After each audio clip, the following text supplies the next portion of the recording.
Started with an MLM. Most of you guys know IM Academy, all that good stuff like that. And when I started trading, believe it or not, I got approached by like a 50-year-old lady. And so she asked me, you young, you make money on your phone? And before I could even answer the question, she walked away. And I'm like, hold on, wait, come back. You can't just say that to me and then walk away. So, but I guess that was her little MLM tactic.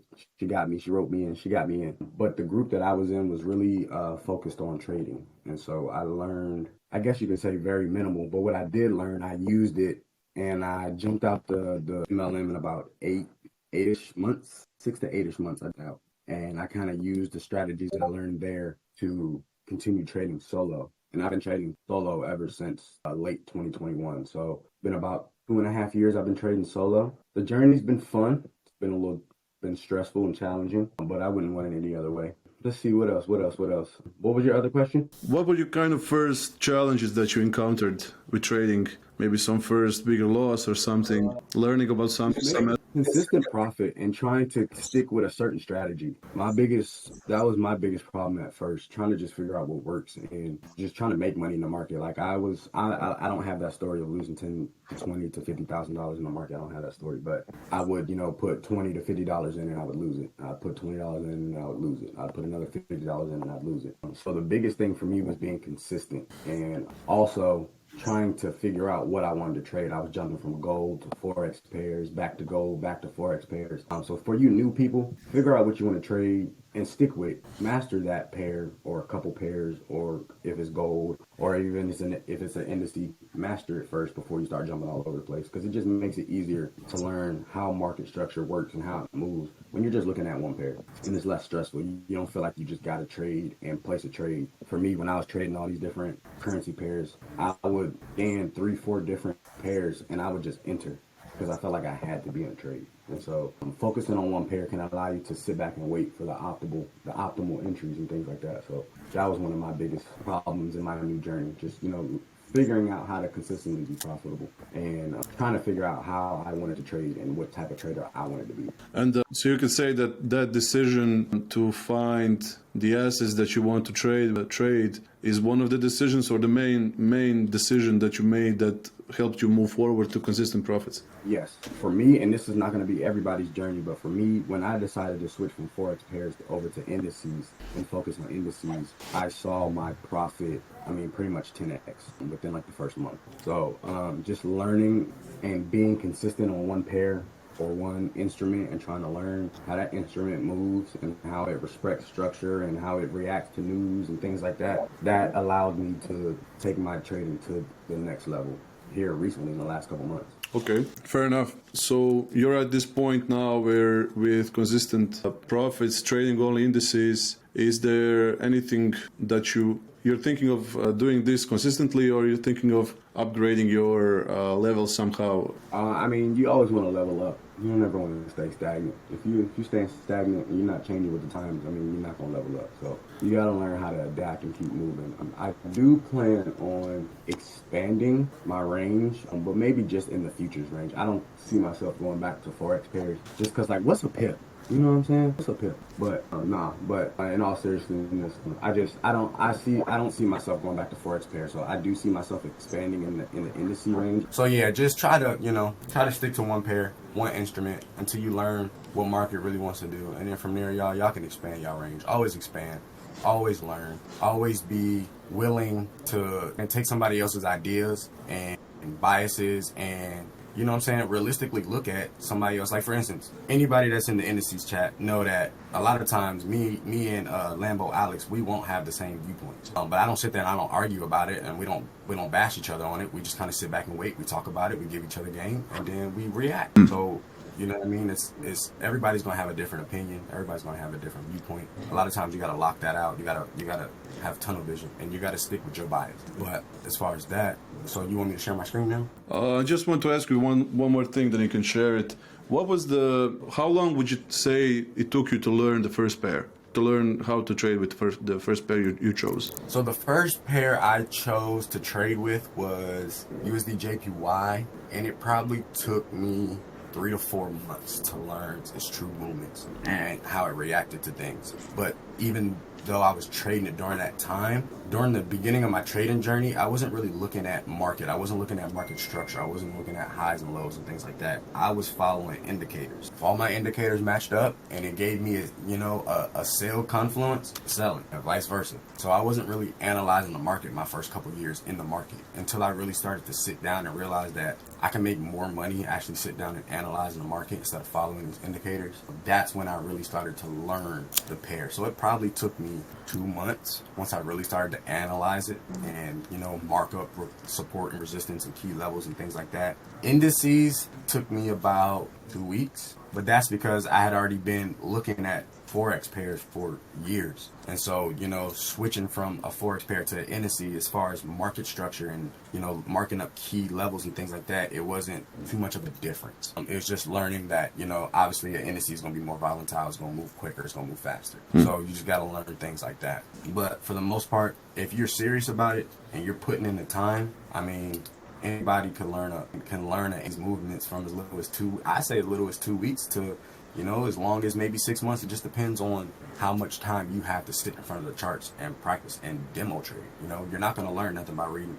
You're going to learn things by reading books and going on YouTube, but you're not going to learn the market by that stuff. You got to be in the market. Whether that's demo trading or live trading, you got to be in the market. So if you're not in the market, you're really not going to learn anything. So for all you newbies that are just now, getting into this world, demo trade. Demo trade, demo trade, demo trade, demo trade, demo trade. Could I just ask you one thing? Last time on this auditorium we had Devin, also your good friend, and he also mentioned demo trade, demo trade, demo trade. How would you? There was a good question from the audience, and maybe I could ask you the same thing. How do you behave? How do you set yourself in a mindset that is not, demo trading is important? But how do you get in the mindset that sometimes you'll be doing this with real money? How do you? With demo trading, you can't practice that psychological emotion with demo trading. It's just physically impossible because the risk isn't there. Okay. The risk isn't there. So what I tell people is when it's time for you, when you really feel like you're a profitable trader and it's time for you to start trading real money, start small. Start with $50, $100, and try to compound that, because the difference between you losing $1,000 on a demo trade and you not caring, but then you losing $10 of your real money and now your $50 account is down to $40, you're gonna be scratching your head and sweating like, why did I lose that $10? What is going on? Why is the market doing that? So it's a different aspect to the game dealing with real funds. So I tell people to demo and demo realistically. So don't just throw $100,000 in a demo account if you're not finna be trading with $100,000. Because one, your lot sizes will be all out of whack. Two, you're gonna be chasing unrealistic profits when it's time for you to go live. If you're making 1.2 to 1.5K on a demo account because your lot sizes are ridiculous, and then you come over to your live account with $100 and you try to use those same lot sizes, and then you jump into Discord and you're like, I got stopped out. I'm all these trades and yada yada yada, because you're trading unrealistically. All right, you're trying to reach unrealistic profits. Day trading is not gonna get you rich quick.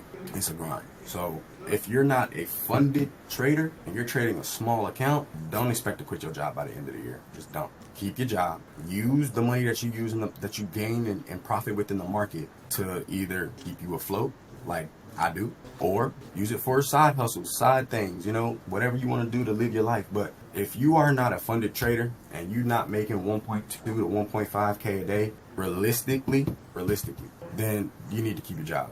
And so with the demo trading, what the demo trading can do for you, it just teaches you how to be consistently profitable.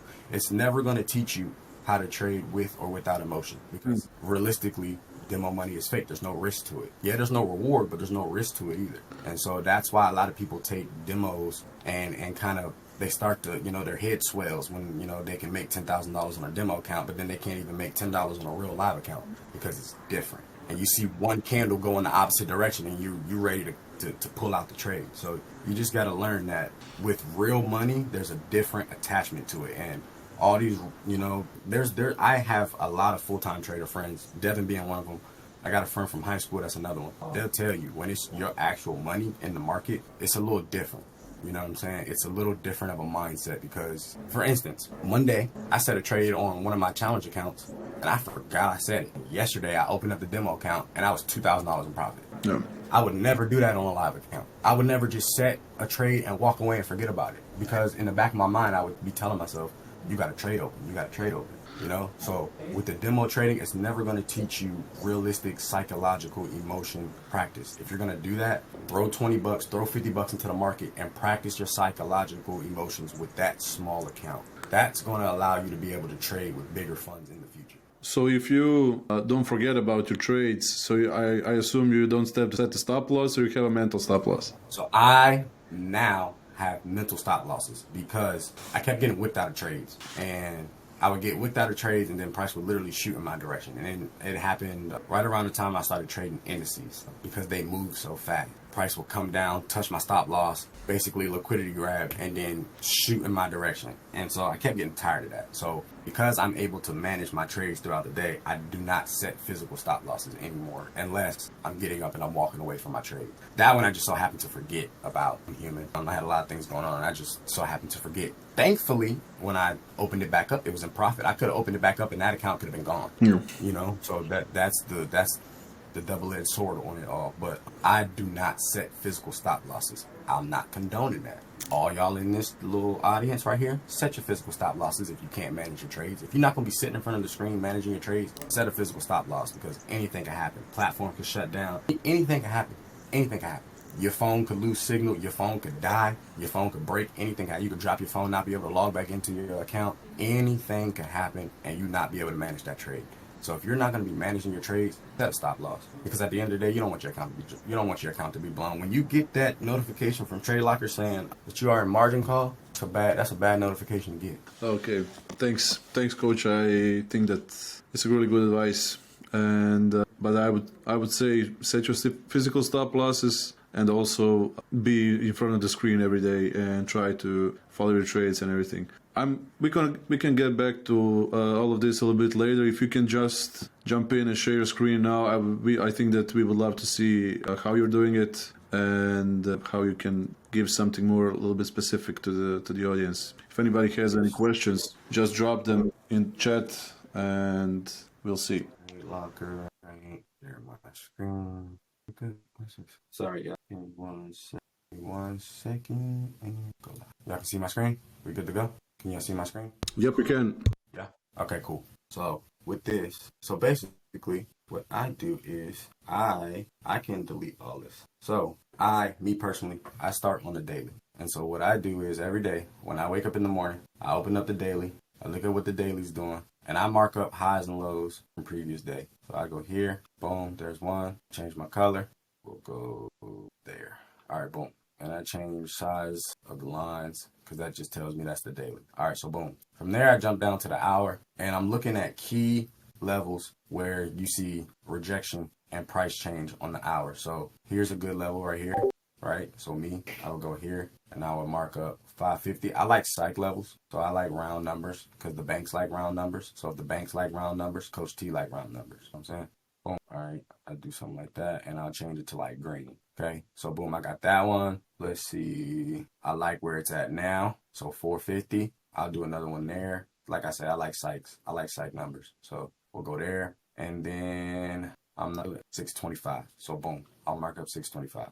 Okay, so for me personally, those are the 3 areas on the hour where Nas is respected. And this is Nas 100, by the way, everybody. You can see it right here. It's Nas 100 that I'm trading. So from there, I look at the 15, but just for key levels and reactions, but I don't mark nothing up on the 15. That's just me. I will then come down to the 5 and look to see where price is respecting off the 5 as well. So here, I like 575, boom. And every time frame for me, every line that I draw on a time frame has a different color, as you can see. And for me, the thickness of the line represents the strength of the support and the resistance line. So if it's a bigger one, in my eyes, it respects it a little bit more. 575. There's one there that I like. And then I like one here at 500. And I'll show you why I'm drawing all these lines here in a second. 425. I like that. And let's see if there's one more.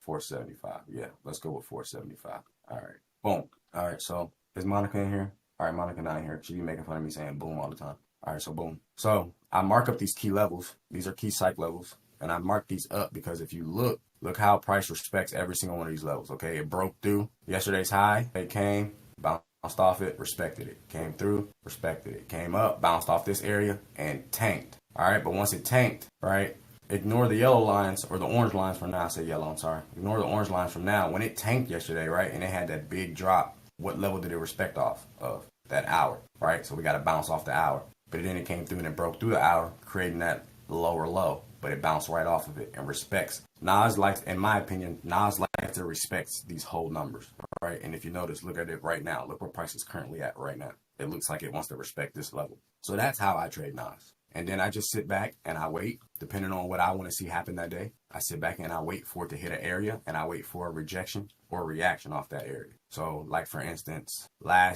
think it was Friday. What day was Friday? 16th? Friday was the 16th, right? I think. Yeah. So Friday was the 16th. I had everybody caught this sell right here. I caught this buy right there. Change that color. I caught that buy just because that's something that I wanted to see. I wanted to see price react around that level, and it did exactly what I wanted it to do. So I took the trade. Today, we already talked about this yesterday. I can see it is breaking through this cycle level right now as we speak. It is dumping right now. I want to see how it respects off of yesterday lows. So if it respects off of yesterday lows and it starts to hold, if the 400 level holds, me personally, I'm going in for a high risk buy, and I'll probably target this area right here, this previous high. Because what'll probably happen is it'll probably rally up. News will come out around 1 o'clock my time, so 2 o'clock EST, and it'll probably continue its downtrend. But as you see, I just want to see price react somewhere off of around the 400 level. And so while I'm waiting, I'll just wait. I'll just sit here. I'll have my job stuff up that I'm doing for work. And then I just kind of sit back and I wait for price to do what I want it to do.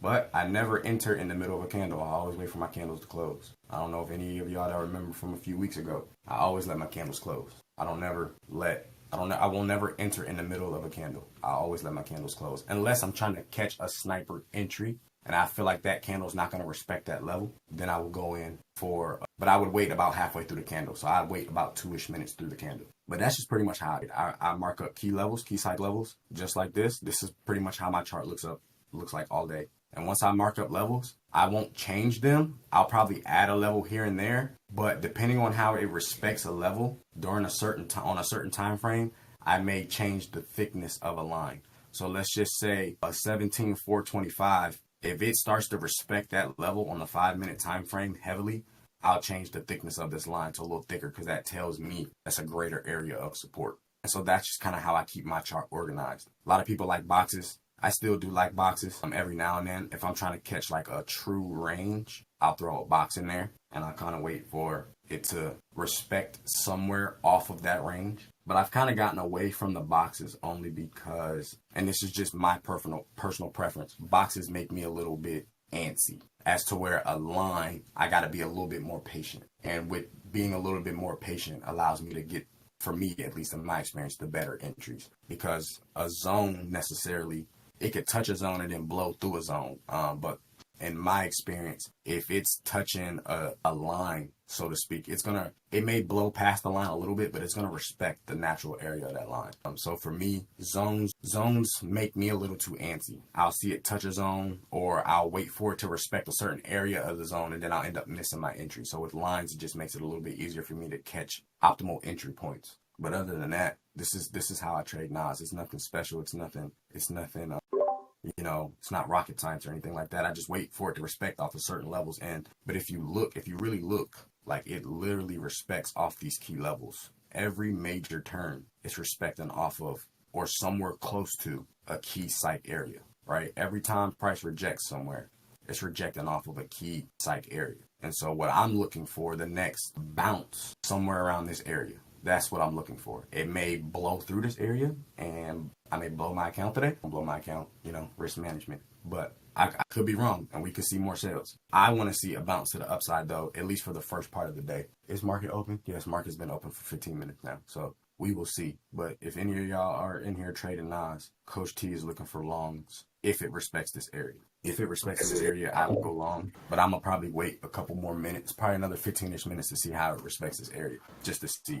And that's another thing too, guys. Patience. Patience is key. A lot of times, the biggest thing I've heard in the market is it's not a matter of if market is gonna do what you think it's gonna do, but a matter of when it's gonna do what you think it's gonna do. So a lot of times your analysis may be right, but it just may not happen when you want it to happen. So you may have jumped in the trade slightly too early, and you get caught in on a pullback or things like that. Don't get discouraged. Cut your losses. Re-enter the trade when you get your good signals. You know what I'm saying? Don't chase price around. Don't try to get, price is moving now, so I'm gonna go ahead and click my entry now. Like, no, please don't do that. Cut your losses, reassess. And the biggest thing is too, once you lose 2 trades and you're trading a lot of money, I feel like the golden rule is once you lose 2 trades, get up and walk away from the computer or close down the app. Because once you lose two to 3 trades, naturally, the natural human emotion is to start revenge trading. You naturally want to make that money back. You naturally think that the market owes you that money. That's your money. No, it's not. You have been liquidity. That money is now in the market floating, or somebody else then grabbed it from you. That money is gone and it's not yours no more. So don't revenge trade. Reassess. The biggest thing to do is reassess. There was a day that I lost $680 some. Josh is my witness. And I literally walked away from the computer and I came back and I think I hit for like 700 or 800 that same day. And I made back everything I lost plus some just by reassessing and not, you know what I'm saying, letting my loss, you know what I'm saying, basically take me out the game. So a lot of the biggest thing is for newer traders, you're going to lose your trades. You're going to lose your trades. I'm going to say it again.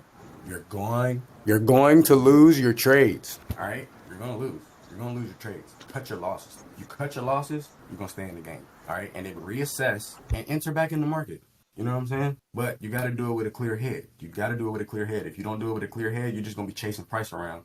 And then you're just going to make yourself even madder. I've broken a couple computer screens, punched them from being angry, from losing trades. So don't be like me. Don't punch your computer screens. All right? Computers are expensive. But let's see if we can get into a trade, y'all. Let me see. It looks like it's respecting my levels. I'm glad Alex is not here because if he heard that I was trying to go long, he'd probably start sending the fading gifs in the chat. Hey, Coach, we have a question in the chat. How do you trade gold? How do I trade gold? I don't. No, let me play. Let me stop playing. Let me see. That's actually my name. Yep, facts. How do you trade gold? So I do not trade gold. But if I were to trade gold, I would probably trade it the same. That's just because, that's just how I trade. I like psych levels. So if I were to trade gold, I would probably trade gold the same way. I'm marking up key psych levels and just waiting for price to react off of my certain price levels. I'm liking the way this level is holding right now. Let me see if I got any more questions. Say it together. You're going to lose your trade. Yep, exactly. See, I had to get close and personal up to the camera so y'all can read my lips. You're going to lose your trades. Unless your name's Lambo Alex. That boy don't lose no trades.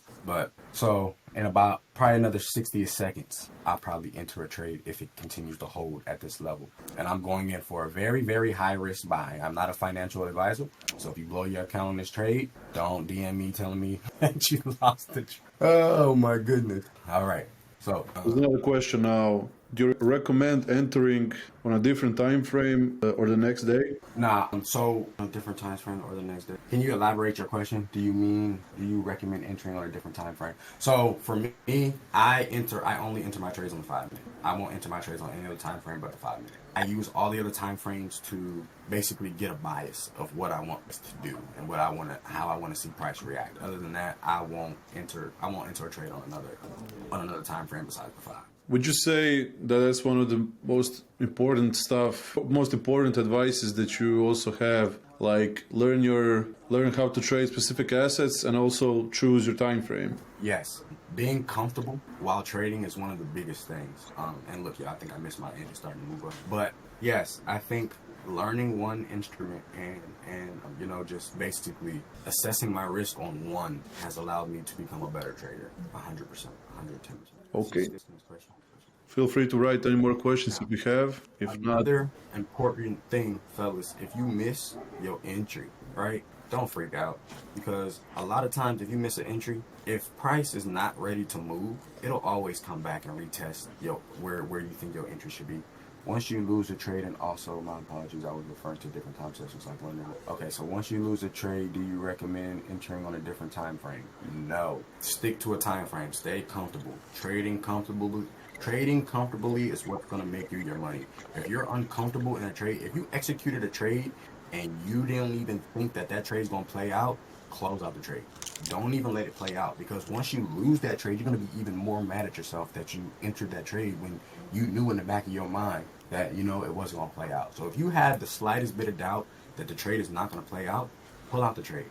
Don't even lose your money. Also, I do not trade other sessions. I only trade New York. If you're going to trade other sessions, trade pairs that line up with that. So if you're going to trade Tokyo, trade pairs that are based off the yen or off of an Asian pair. You know what I'm saying? Don't. I mean, you can trade indices during Tokyo, but you're not gonna catch no move. So I mean, you're just gonna be staring at your chart from 6 p.m. to midnight for 20 points, and you're gonna be sweating that whole 20 points. That whole 6 hours, you're gonna be sweating bullets trying to catch a 20-point move. I don't trade London, because if I'm trading London, I'm up every 2-3 hours and I'm not getting no sleep because I'm trying to check my trades. So I don't trade London no more. I only trade New York because I'm already awake. I'm sitting here at my job.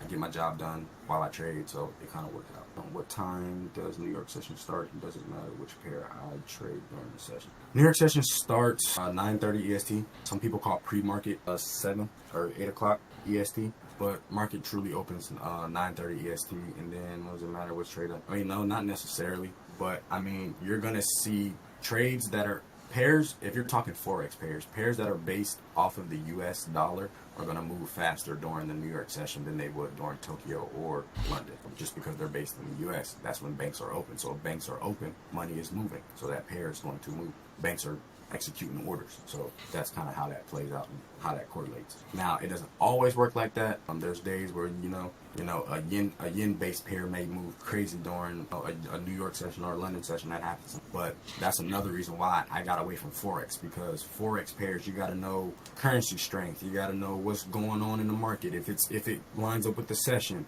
you know what I'm saying? There's a lot. And then news and forex pairs. If there's a whole bunch of news going on, and let's say if you're trading the US, the GPB and the USD. So if there's a lot of news going on in Europe and in America that day, the market's gonna be all over the place. So why would you even trade? And I definitely missed my entry off. Because look at the shoe about to take off. If you caught that buy though, somewhere around the 400 area, you about 30 pips in profit. Start taking trend. You're welcome. 2%. I need my 2%. No, I'm playing. But other than that, yeah. So that's another reason why I got away from forex pairs, because it just there's a lot that goes into trading forex pairs. You got to know about news. You got to know about currency strength and what's going on in the economic news. And so with indices, since it's basically a US based thing, all I gotta do is worry about US news and market structure, and then I go from there. Any other questions, you can drop it in for your boy. But I missed my entry. But you see, I missed my entry though. I missed my entry because it didn't give me a close down here. And like I told you, I don't really enter in the middle of the candles. I stay true to my word, y'all. I don't really enter in the middle of candles unless I see that it's really, really respected. How did you know it was going bullish? Because I am a GOAT. Like I said, so when you look at the daily, if you look in this area right here, like look at where price is at now, and then look over to the left. It's respecting this area. So it can only do one or two things. It's either going to fall on its face or it's going to start bouncing up to make new highs. And so it's respecting a really key level right here. And then if you go down one more to the hourly, this level right here, let me see if I can draw a big circle around this. Where is my brush tool? Found it. All right, so boom. Oh, y'all, my boss is here. I don't know. All right, so boom. See, can y'all see that I drew? All right, boom. Yeah, I can see that. All right, so this area right here, look where price is right now. Look where price is right now, and look right smack dab in the middle of the circle. You see a whole lot of price action, right? Obviously not right here, because price became imbalanced right here. But right here, you see a whole lot of structure. So because you see structure right here, what happens in the past happens in the future, right? So because it rejected here and went down to the downside, okay, broke through it, came up, retested this area, bounced, okay, broke through it, okay, broke through it again, retested it, bounced. So that's what I'm looking for. It came down and retested this area again. In my opinion, if it was gonna break it, if it's gonna break, it's gonna break before. And if it breaks before, FOMC breaks, I can see a tank down to this level, 17,100 for sure. But if it holds, I can definitely see a bounce back up to maybe 700. That might be a reach, maybe 500. But no, because we're sitting at 400 now, so that's only 100 points. Yeah, I can see it going back up to 700. But that's just me. That's just what I see. Yeah. If I can ask you one thing, a little bit of a selfish question, I would say, which features on TradeLocker do you use the most? Do you like the most, I would say? Because from what I see here, this is TradeLocker. Yes. So I only use TradeLocker. I kind of moved away from TradingView, and I know that a lot of the big trading gurus here are going to be like, bro, what? You don't use TradingView no more? No, I don't. Because I just don't want to have to switch through charts and click back and forth and do all those things like that no more.